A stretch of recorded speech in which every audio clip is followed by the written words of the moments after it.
We're live in Studio B with your day-to-day Cougar Sports play-by-play. Jeremy Jordan alongside Dave McCann. Senior night coming up, BYU in Utah, 10 Eastern time, pregame at 9 Eastern time.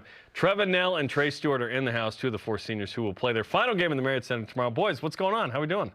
It's great. Doing good. We did not plan this hat thing, by the way, but we have a gift for the two of you. What in the world are these? No thanks. I'm good, dude. Hey, actually, hey. No, we might just talk. Yeah, I was going to say, let's throw these up. Utah hats. Don't worry about it. I didn't even know those were on campus. I know. I thought it was illegal, but I smuggled them in. You smuggled them in? Yeah, look, as a fashionista that you are with your company, You're selling to both fan bases. You got to, but right now we're not friends with them. Yeah, so those are off the set now. Thank you for that. Hey, what's this week like been for you two and the team? You beat Iowa State, and then it takes forever to get out of Ames because of the storm. Oh my gosh. What was that like? What'd you guys do with all that extra time together?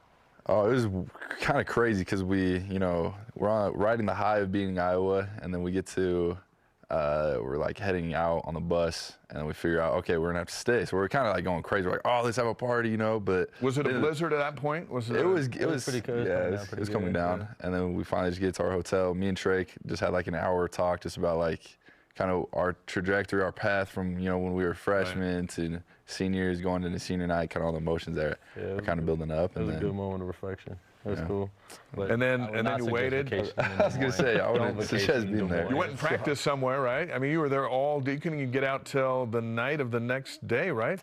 Yeah, it was wild. We literally shot, did a pool workout, did some stretching, finally got the call that we can go to the airport, and then we get to the airport, we eat, and then all of a sudden, the engines froze on the plane, so we couldn't leave. It was frozen on the stairs. And so then the stairs were broken or something? The stairs were broken. And it was just wild. So we were there for like another 4 hours at the airport, just chilling, and then finally got to Utah. So that's wild. Have you come down from the high of that win? Because that's one of the greatest wins in BYU history, Trey. I don't know. I was kind of like, it happened, and the whole time we were stuck there, we're like, man, we're just glad we won. If we lost, it would have been miserable, right? Terrible. But it was good vibes, and I think we're all just really motivated right now. I think that's a good way to put it. So yeah, we're riding that high, but at the same time, we still have a lot of work to do. So we're looking forward to just keep growing. Describe at the end of the game. We read reports where the fans gave both teams a standing ovation for what they had seen. What was that moment like? Sometimes the fans shout stuff at you after you beat them, but was this a little different? Do they, Dave? Has that happened twice this year? Yeah, this one was a little different, especially because like before the game even started, we were like in the tunnel trying to get out, because usually at 6 minutes you can go out and get your pregame shots up, and they wouldn't let us out on the court till like 2 minutes. And so we're right next to the student section. Guys are taking pictures of us, calling all sorts of names. Yeah. And then as soon as the game was finally finished, that second overtime, we walk out. Everybody's kind of clapping. Like some of the student sections are obviously not happy. But then we came out, we said hi to our fans. And I remember like 30 Iowa State fans came up. They're like, hey, you guys are a really good team. That was one of the best games we were able to watch this year. Thank you for what you guys did. It was really fun. Good luck the rest of the season type of vibe. So it was really cool. And that feels better than the alternative that you usually get, right? I've said this before. Iowa is one of my favorite fan bases. We went there last year. Right. It just looked so fun. And they just great people. They cheer their team on really loud.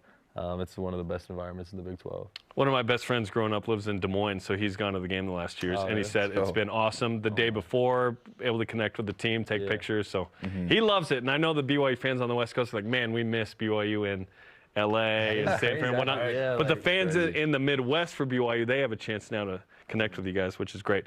What are the emotions around tomorrow night? It's not just the regular season finale. It's not just Utah. It's not just 7-game win streak. It's final time in the Marriott Center, Trevin.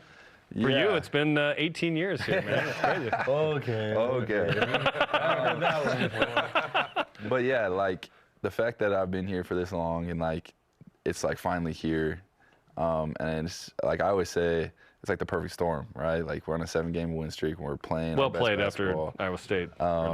We just beat a top 10 team and we get to play Utah. It's like the perfect storm. It's like the perfect way to go out.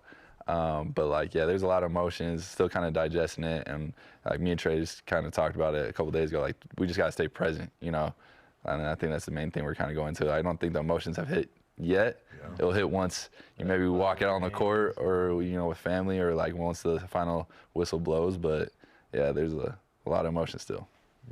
Yeah, me and him, again, like we talked about being present, that's kind of a big thing for us. But we just had a lot of gratitude.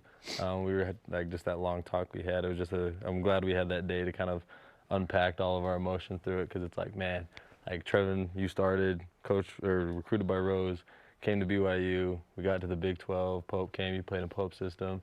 Big 12 came. No one would have been like, oh, Trevin Knell's a Big 12 guard. There's just a lot of people doubting, a lot of people saying stuff. But I was just like, man, I'm so proud of you and everything that you overcome in your career. Like, it's crazy to see that, like, you're a starting guard in the Big 12 shooting an amazing clip from 3. So really, it's just been a fun experience and kind of like a good way to go out. So couldn't be better. Well, Trev, you watched this guy sit a lot of his career, but stay ready and practice hard. And here down the stretch, he's getting the most minutes he's ever had. He's making the biggest impact that he's ever had, and the biggest finish to a game. He's on the floor defending the guy shooting the ball. How much fun is it to see Trey get the spotlight here down the stretch? Yeah, like, I have tremendous amount of respect for Trey. Like, the way his career's gone is not like what he probably would have expected, what he pictured, but he's been the guy that works harder than everybody. He's in the gym at like 7 a.m. getting shots up. He's in the gym at 7 p.m. getting shots up. And so he's the hardest worker, and that translates. And then B, like, every single day in practice, he brings it. So, like, even, you know, there's some days he wasn't playing, and he'd be like, you know, I'm the best defender. Like, he's talking, you know, and he's getting up in guys. We won't mic me up. But, yeah, I just have tremendous amount of respect for Trey. He's always staying ready. And, like, he's the perfect team guy, too. Like, he's the first guy off the bench, you know, cheering you guys up. If I'm having, like, a bad day, or if I'm, like, thinking about, you know, something a little too much, he's like, hey, breathe. Like, you're good. Like, hit the reset button and, like, continue out. So me and Trey have, like, a really, really good relationship. And then, you know, you just saw it when he threw the oop to Dallin. You know, everybody's talking about Dallin's dunk, but, like, what we talk about is Trey's joy when Dallin dunked it. You know, that's the type of, like, player Trey is. Like, he's going to get up in you, and he's also going to be the first person to have your back no matter what. So I have a tremendous amount of respect for Trey, and I'm just so happy that, you know, people are finally seeing the potential he has and, like, what he brings to us, because I feel like we've kind of swept that on the rug. And, you know, the 7-game win streak doesn't happen without Trey. So I appreciate it. We teased this question at the start of the show, and I want to ask it to you. When the day comes that you explain to your kids what playing at BYU is like for you, how are you going to do it? We were saying we have a lot of gratitude for, shout out Maddie and Emma, the social media team. They capture so many moments, like pictures tell 1,000 words, videos tell 1,000 words.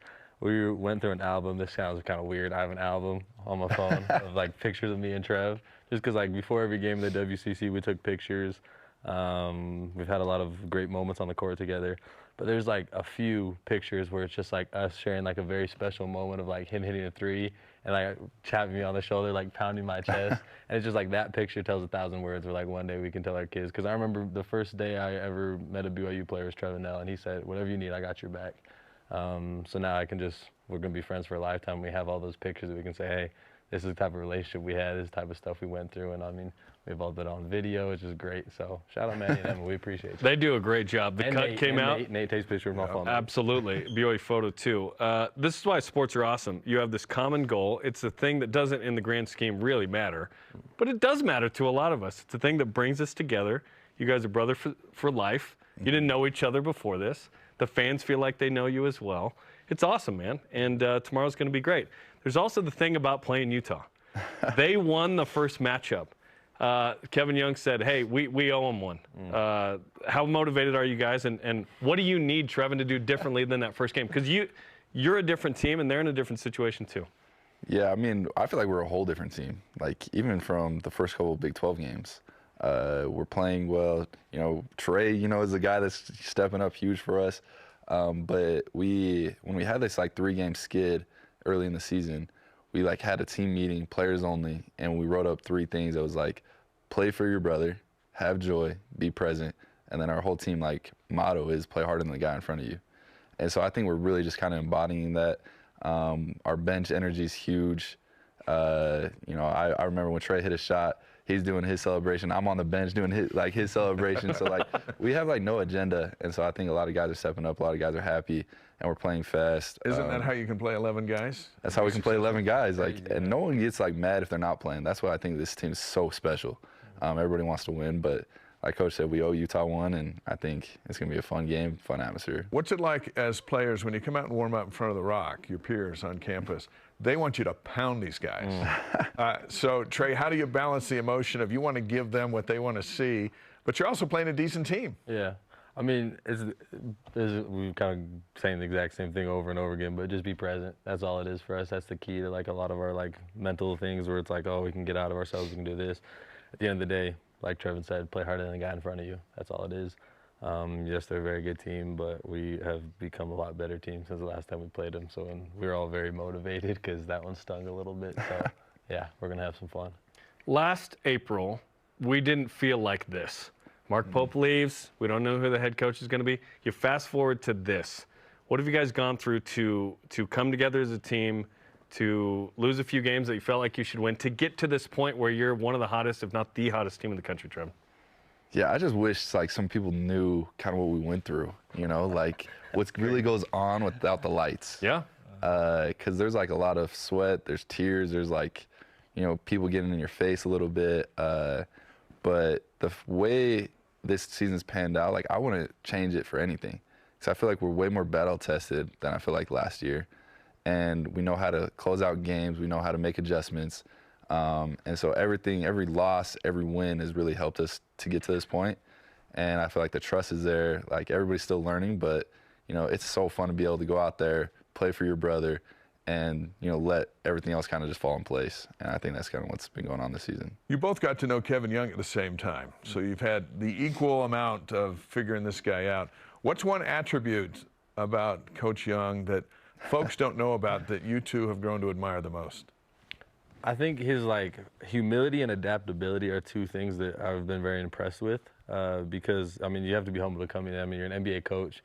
You could be arrogant, but like he came in and was like, I really don't know the college scene, so like tell me about it. And he'd always ask Trevin and like all the other like vets.